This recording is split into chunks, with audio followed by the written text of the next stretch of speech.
લોકોને આંખે પાટા બાંધનારી એક આખી પ્રપંચી સત્તાઓનો એક સમય આવે, એનો સુવર્ણકાળ આવે અને પછી પડે. એટલે સુવર્ણકાળ આવી ગયો છે, પડવાની શરૂઆત હવે થશે એવું હું માનું છું. ત્યારે આ દેશમાં હજી પણ લોકશાહીમાં જો કોઈ પણ એક નિર્ણાયક બળ હોય, નિર્ણાયક પરિબળ હોય તો આ દેશનો કિસાન છે, ખેડૂત છે, બહુમતમાં છે. કારણ કે આ દેશ ખેતી પ્રધાન દેશ છે. આ દેશની વસ્તીનો મોટા ભાગનો ભાગ હજી પણ ખેતી ઉપર આધારિત છે. સૌથી વધુ રોજગારી આપતો જો કોઈ ઉદ્યોગ હોય તો એ ખેતી છે, પણ એને ઉદ્યોગનો દરજ્જો કમનસીબે આપવામાં આવતો નથી. ઉદ્યોગોના કરોડોના અબજોના લેણા નાબૂદ કરી દેવામાં આવે છે, માફ કરી દેવામાં આવે છે. તો ખેડૂતોનું એક સામાન્ય દેણું માફ કરવું હોય તો એની 1000 વખત વિચાર.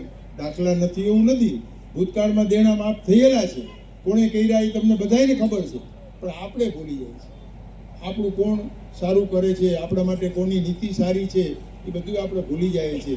અને વિકાસ એવો બેજવાબદાર રીતે ચાલે છે કે સ્કૂલના ઓરડાની છત પડે અને બાળકો દબાઈ જાય અને કરોડોના ગ્રાન્ટ આપી અને મોટા મોટા જે ન જરૂરી બિન પ્રોડક્ટિવ ખર્ચાઓ હોય. કારણ કે આમાં તો આપણા દેશમાં તો એવું છે, અત્યારે એમ બી ન બોલાય કે મંદિરોની કરોડોની ઓલી આપે તો તમે ધર્મ વિરોધી થઈ જાઓ, તો તમે દેશ વિરોધી થઈ જાઓ. પણ મૂળ જરૂરિયાત ખેતીને પ્રાધાન્ય આપવાની છે, મૂળ જરૂરિયાત મજદૂરને પ્રાધાન્ય આપવાની જરૂર છે, મૂળ જરૂરિયાત શિક્ષણને પ્રાધાન્ય આપવાની જરૂર છે, મૂળ જરૂરિયાત આરોગ્યને પ્રાધાન્ય આપવાની જરૂર છે. આ કોણ કરે? તમે ભૂતકાળમાં આપણે જોયેલું જ છે. સરકારો અગાઉ નથી જોયેલી એવું નથી. એની આખી જિંદગી જેટલી તો ઘણી પાર્ટીઓની સરકાર ચાલી છે. મને એક થોડીક કદાચ આમ અછડતી રાજકારણની વાત આવી જાય, કારણ કે જીવ એવો છું ને, ત્યારે મને એક ભાજપના મિત્રએ કીધું કે સાહેબ તમે ભાજપ વિરોધી હું હવે હાલી નીકળ્યા છો, તમારા દાદા સરદાર પટેલને કેટલું માન આપે છે ભાજપ. વાત વિચારવા જેવી છે. પણ મેં કીધું ભાઈ હું કામ આપે એ ખબર તને? તો હા હું કામ? ભાઈ એને એના પોતાના ગઈઢાને આપવું હતું, પણ કોઈ ગઈઢો એવો હતો જ નહીં કે જેનું નામ ઇતિહાસમાં હોય. અને બેને નહોતું આપવું, એને નહોતું આપવું એ બાજુ નક્કી હતું. એટલે કંઈક એવું ગોતવું પડે કે જે ઓને નથી આપવું અને પોતાનો કોઈ છે નહીં. કારણ કે આઝાદીના સંગ્રામમાં એ કંઈ નામ કોઈ એનું છે નહીં, કે કોઈ ઘસરકોક 2 ટાંકા આવ્યો એવું કોઈ નામ એનું છે નહીં. એટલે આ ગતકડું ઉપાડી ને દે અમારા દાદા બિચારા હવે પટેલો ભોળા માણસો, એટલે સરદારના નામે કે હાલો હાલો સરદારજી. હવે સરદારના નામનું સ્ટેડિયમ હતું એ નામ ફેરવીને કંઈક બીજું કરી નાખ્યું. હા, જીવતું જગત એવું કરી નાખ્યું. એટલે હવે કાં તો ખેડૂતોના દેવા માફ અને નહીંતર ભાજપ સાફ. ધન્યવાદ, આભાર. બધા પોતાની જગ્યાએ બેસે, કોઈ ઓલું ના કરે. ગુજરાતના કરીએ છીએ. અને હવે હું લલિતભાઈ વસોયાને વિનંતી કરું કે તે ઉદ્બોધન આપે.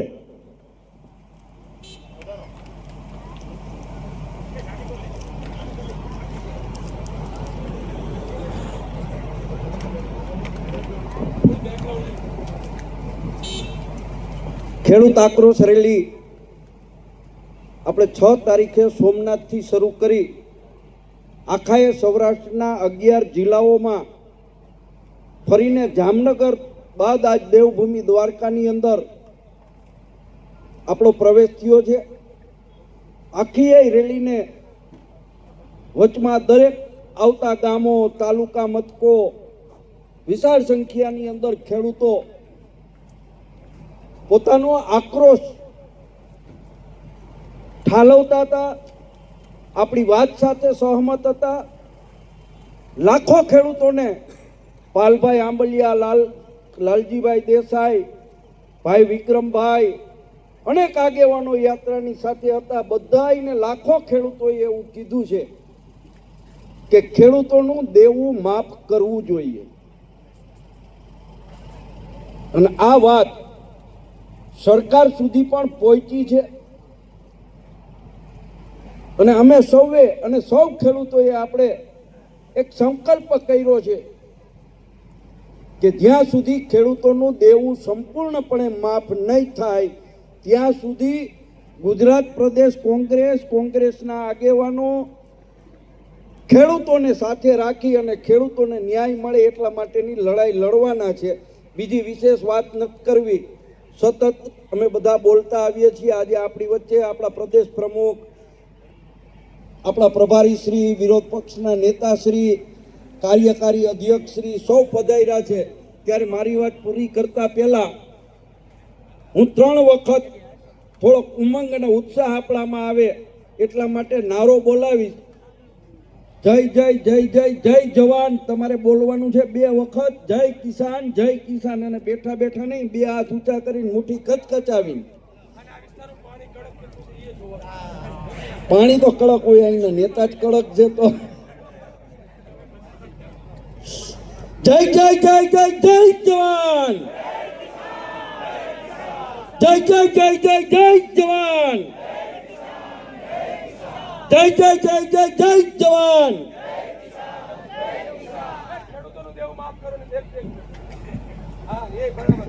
ખેડૂતોનું દેવું માફ કરો, નહીતર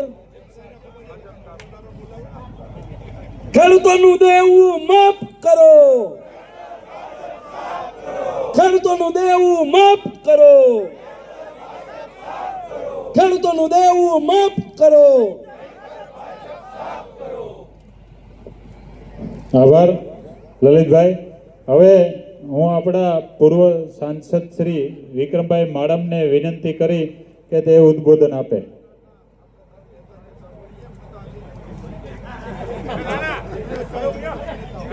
ભલે કાકા ટૂંક શબ્દમાં, પણ બધાની એવી ઈચ્છા છે એટલે.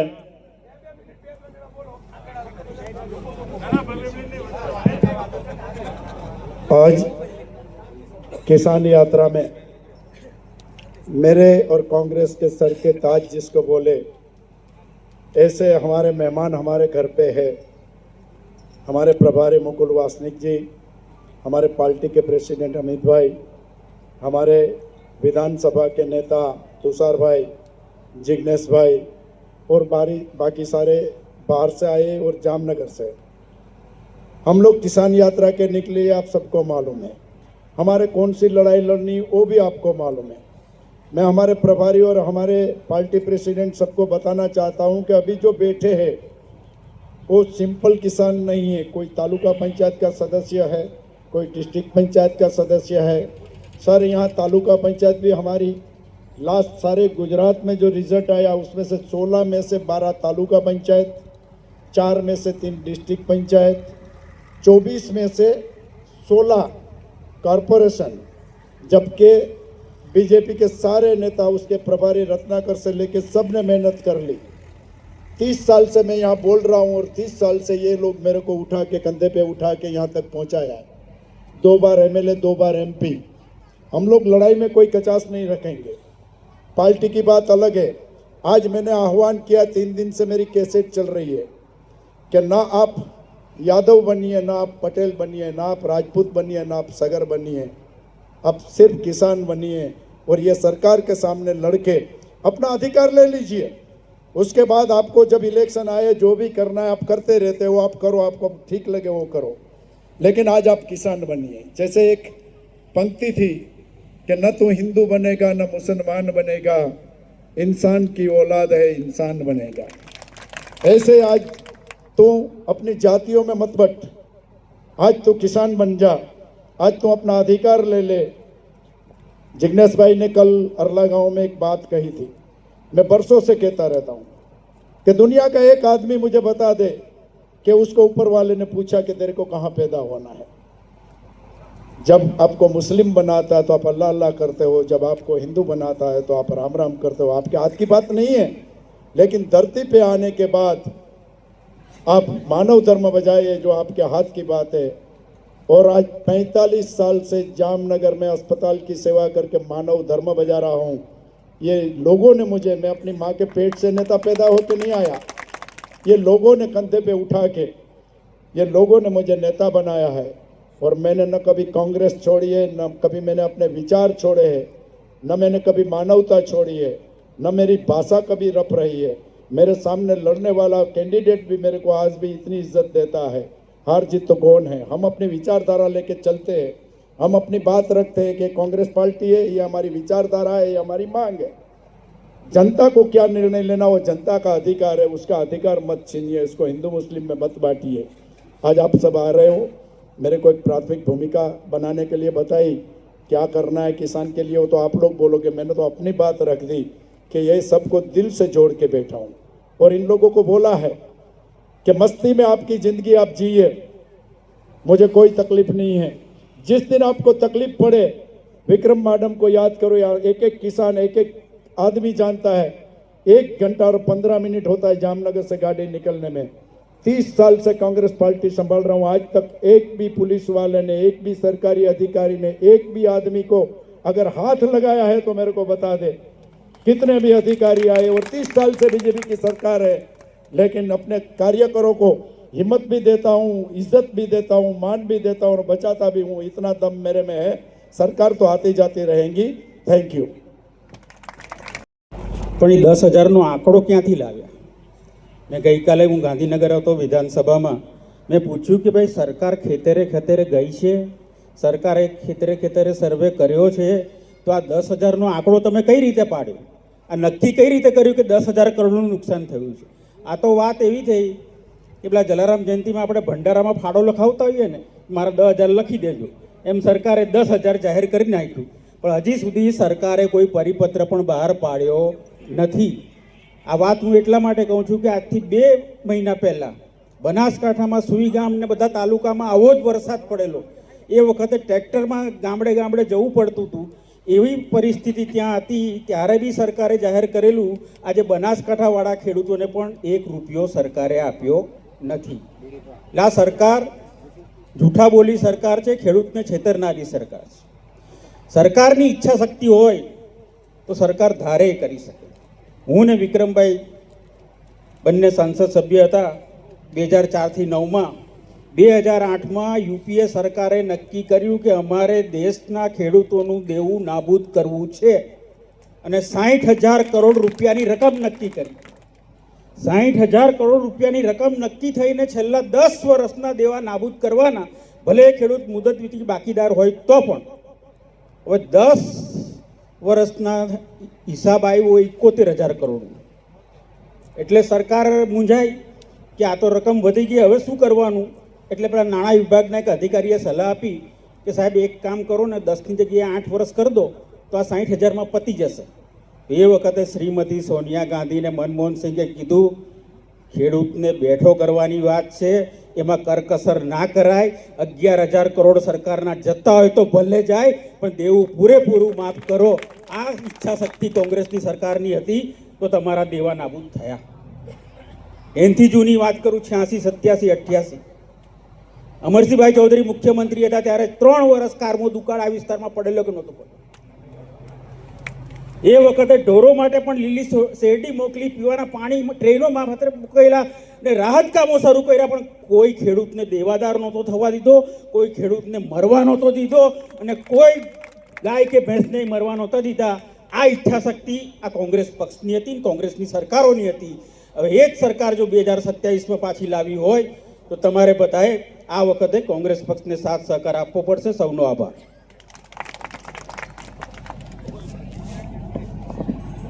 किसानी से आवक 27 રૂપિયા। એક ખેડૂતની એક દિવસની આજની તારીખે આવક ફક્ત 27 रुपया और पूरे किसान परिवार की भारत सरकार का इकोनॉमिक सर्वे कहता है 10,200 रुपया। ये है आजादी का अमृत महोत्सव। जो लोग अडानी का, अंबानी का, बड़े बड़े पूंजीपतियों का, धन्ना सेठों का कर्जा माफ करते हैं, वो उन्हीं के साथ हवाई जहाज में घूमते हैं।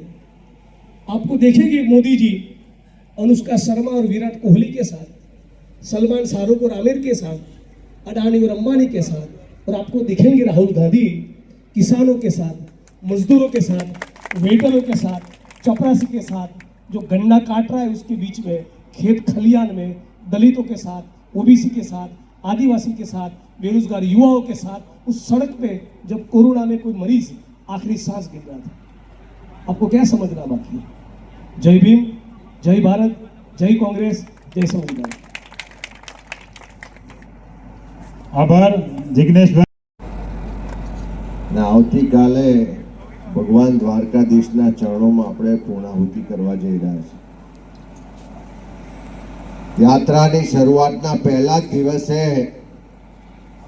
એક સંકલ્પ વ્યક્ત કર્યો હતો કે જ્યાં સુધી ખેડૂતોના દેવા માફ નહીં થાય ત્યાં સુધી કોંગ્રેસ પાર્ટી આ લડાઈ લડશે. ખાલી યાત્રા કાઢવા પૂરતો આ કાર્યક્રમ નથી. આજે આપણી વચ્ચે ઓલ ઇન્ડિયા કોંગ્રેસ કમિટીના સૌથી senior most general secretary, Bharat સરકારના પૂર્વ મંત્રી, રાજ્યસભાના સાંસદ ને ગુજરાતના પ્રભારી મુકુલ વાસનિકજી છે. આપણા વિપક્ષના નેતા તુષારભાઈ પણ છે, ઇન્દ્ર વિજયભાઈ, વિક્રમભાઈ, ભાઈ જિગ્નેશભાઈ, પંકજભાઈ, લલિતભાઈ, બધા જ આગેવાનો છે. પણ જે દિવસે કમોસમી વરસાદ પહેલે દિવસે વરસ્યો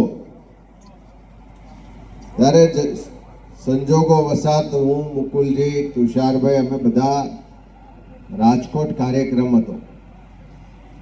સવારે અમે પહોંચ્યા અને એકદમ ખુલ્લું વાતાવરણ હતું ને વરસાદની શરૂઆત થઈ. પ્રેસ કોન્ફરન્સનો કાર્યક્રમ પહેલેથી નિર્ધારિત હતો.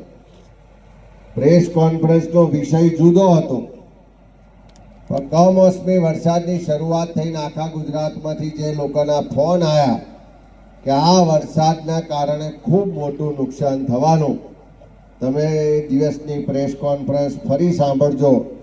આખી પ્રેસ કોન્ફરન્સ દરમિયાન કોંગ્રેસ પાર્ટીના બધા જ આગેવાનો પહેલા દિવસે જ માગણી કરી હતી કે આ નુકસાનીમાં ખેડૂતોને મદદ કરવી હોય તો એકમાત્ર ઉપાય છે એના ખેડૂતોના દેવા માફ કરો.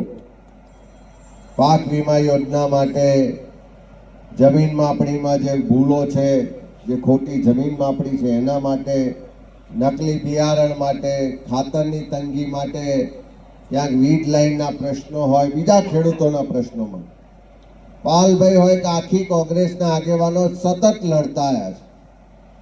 પણ લડ્યા પછી પણ આ સરકારનું પેટનું પાણી ક્યારેય હાલતું નથી.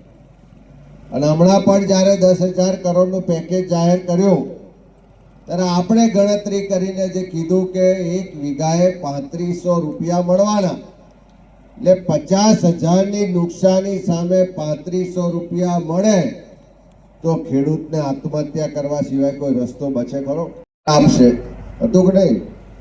મંત્રીઓ ફોટા પડાવવા જતા હતા, ક્યાંક પેલા ઘોડે સવારી કરવાના હોય એવા લાંબા બૂટ પહેરીને જતા હતા, ક્યાંક કોક પેલા મંત્રી પેલી ડાંગરનો પૂરીઓ ઉઠાઈને એમ કે ઝડપથી ફોટો પાડ, આ તો વાસ આવે છે. જોયું તો કે નહીં?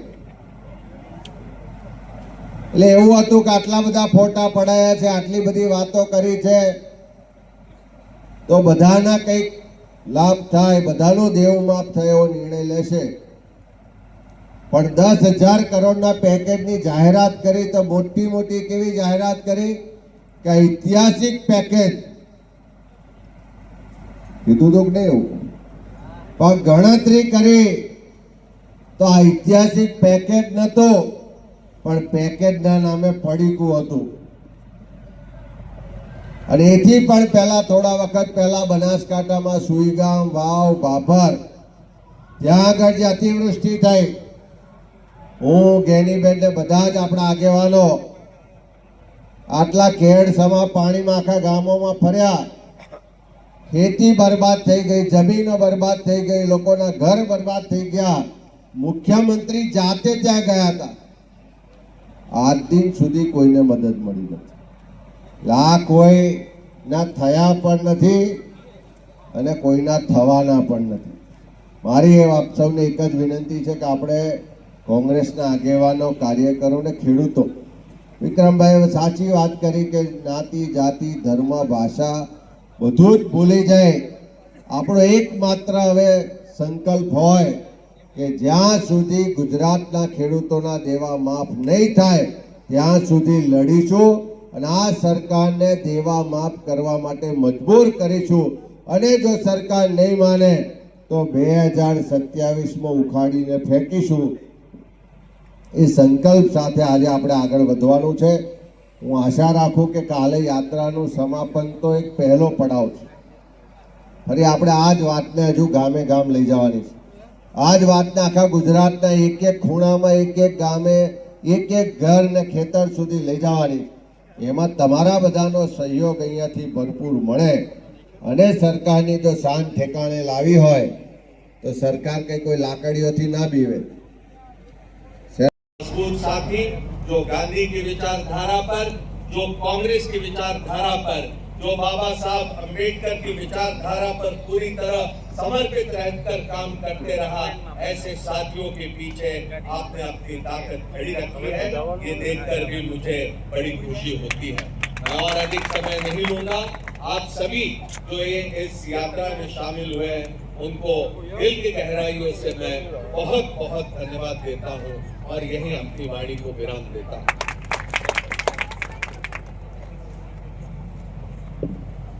आभार.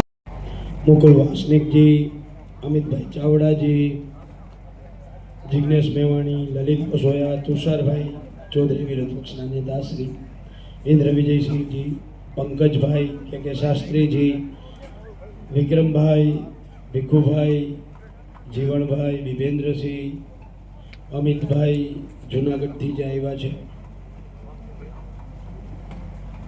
लालजी भाई नो इशारो करो.